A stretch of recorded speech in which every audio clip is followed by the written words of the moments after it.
তিনজনে একটি গরু কোরবানি দিতে চাই, খরচ তিনজনের সমানভাবে বহন করব, গোশত সমান ভাগে ভাগ হবে, তবে দুইজনে দুই নাম করে এবং একজনে তিন নাম করে সম্মতিক্রমে মোট 7 নামে দেওয়া যাবে কিনা জানতে চাই।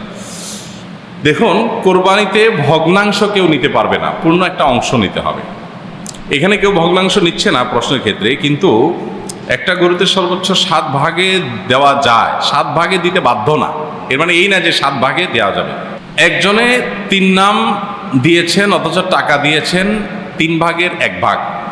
3 নাম মানে 3 জনের তরফ থেকে দিয়েছেন, তো আর বাকি 3জন সমান করে টাকা দিয়েছেন। তার মানে এখানে হয় 3 জনের পক্ষ থেকে হবে বা এক একজনের 2 জনের তরফ থেকে দিবেন, তাহলে 6 জনের তরফ থেকে হবে।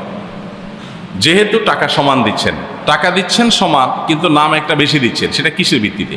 যদি সবাই বলেন ঠিক আছে আমরা টাকা বেশি দিলেও ওনাকে একজনের তরফ থেকে বেশি দেওয়ার সুযোগ আমরা দিলাম, আমাদের পক্ষ থেকে ছাড়, তাহলে সেক্ষেত্রে সেটা জায়েজ আছে। তাহলে ব্যাপারটা এরকম হবে যে একটা গরুর দাম ধরা যাক 90,000 টাকা, 3 জন 30,000 করে টাকা দিলেন, তাহলে 30,000-এ দুই নাম করে দিয়েছেন, অর্থাৎ 2 জনের তরফ থেকে, কেউ নিজের স্ত্রী, নিজের বাবার অন্য কারণ পক্ষ থেকে দিলেন, আরেকজন 3 জনের তরফ থেকে দিলেন। 3 নাম মানে 3 জনের তরফ থেকে। তো যে ব্যক্তি 3 জনের তরফ থেকে দিলেন তার তো 45,000 টাকা দেওয়ার কথা, কিন্তু দিয়েছেন 30,000 টাকা। তাহলে বাকি 15,000 টাকা যেটা তিনি দেন নাই, অবশিষ্ট 2 শরিক মিলে যদি বলেন ঠিক আছে আমরা দিয়ে দিয়েছি, ওইটাই ওখানে কাউন্ট করলাম, এটা তোমার জন্য গিফট, তোমার তরফ থেকে হলো, তাহলে জায়েজ হবে।